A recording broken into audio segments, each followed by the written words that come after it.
Halo semua, hari ini kita akan belajar tentang bagaimana cara melakukan uji chi-square. Jadi untuk diperhatikan bahwa uji chi-square adalah uji statistik non parametrik, jadi datanya adalah data kategorik.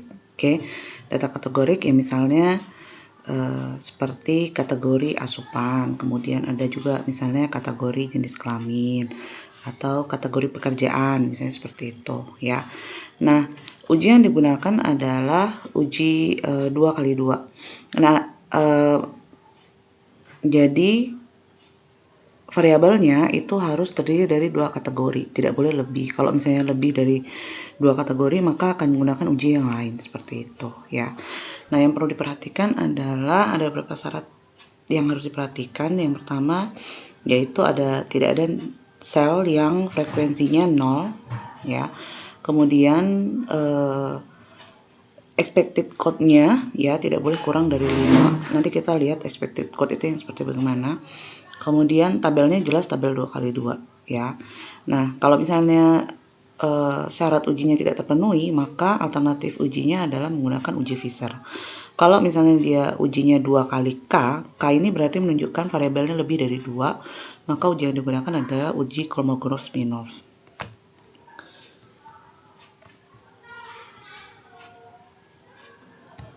Nah, ini adalah tampilan tabel 2x2 pada saat kita melakukan uji chi-square ya.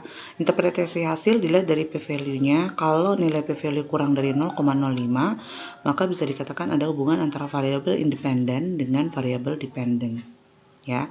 Sedangkan kalau misalnya nilai p-value-nya lebih dari 0,05, maka diartikan tidak ada hubungan ya secara statistik antara variabel dependen dengan variabel independen.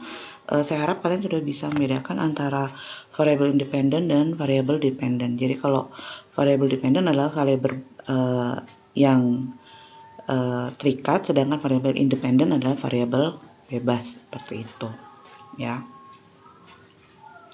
Nah, bagaimana cara melakukan uji tahapan ya, langkah-langkah melakukan uji chi-square adalah yang pertama yang nanti akan kita pilih adalah analyze ya, kemudian ada descriptive statistik, yang kita pilih adalah crosstab ya, kemudian kita masukkan variabel independen pada kolom row ya, kemudian variabel dependen ke dalam kolom, kemudian pilih statistiknya ada chi-square, klik cell, observed dan expected.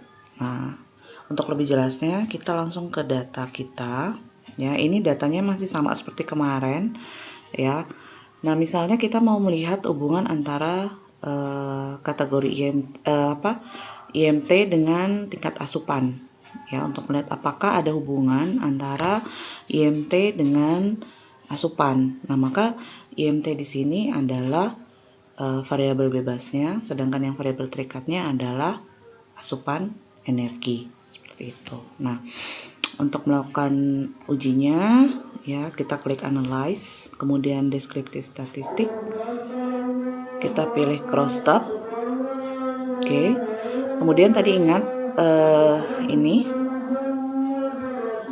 ya, variabel yang independen ya, yang variabel bebas kita masukkan ke dalam row, dengan variabel terikatnya yaitu yang dependen dimasukkan ke kolom. Nah, tadi misalnya kita mau melihat hubungan antara IMT dengan tingkat asupan, maka yang variabel bebasnya adalah yang IMT, maka kategori IMT kita masukkan di row, kemudian kategori asupan kita masukkan di kolom ya. Kemudian kita di statistiknya kita klik chi-square. Oke, kemudian di continue. Nah, di selnya ini kita klik expected. Oke, kemudian di persentase kita klik yang row. Oke, kemudian kita klik continue. Nah, kemudian di oke. Nah, kita lihat hasilnya ya.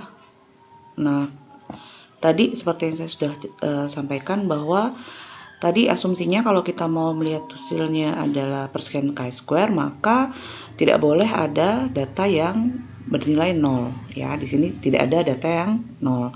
Kemudian expected code-nya ini tadi yang kita klik, dia semuanya lebih dari 5. Oke, maka karena syaratnya sudah terpenuhi dan syaratnya adalah tabel 2x2, maka dari data ini kita bacanya adalah yang persen chi-square ya. Berarti yang kita baca adalah yang ini, assign to site ya. Artinya apa? Karena di sini hasilnya 0,2,73, bisa dikatakan bahwa tidak ada hubungan antara status gizi dengan asupan energi ya, seperti itu. Nah, untuk tugas kalian adalah silakan melakukan hubungan antara IMT dengan asupan Fe ya dan asupan protein ya. Melihat hubungan antara IMT dengan asupan protein dan asupan Fe. Dibuat data inputnya, data outputnya itu yang kalian kumpulkan sebagai bukti sudah mengerjakan tugasnya. Seperti itu. Oke, demikian kuliah kita hari ini. Sampai ketemu di waktu yang akan datang.